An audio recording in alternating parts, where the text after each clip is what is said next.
Så det er den, hvis vi accepterer den frihed, vi har, samtidig med, at vi er låst fast, vi er bundet til den frihed, så kan vi begynde at bryde med det her akresia. Og når vi ja. Men var det ikke det, du gjorde i 2 dage, som du sagde? Jo, jeg prøvede at gøre det i 2 dage, ja. Men så må det jo være et eller andet, der gør, at det er så svært at tage ansvar for sig selv.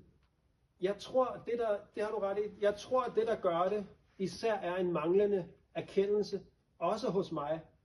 Jeg har ligesom ikke internaliseret det, jeg står og siger til jer, i tilstrækkelig grad. Faktisk.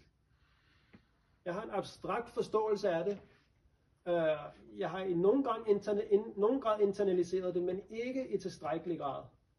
Lidt på samme måde, som vi ved godt, at vi skal, at det er synd for folk, der sulter.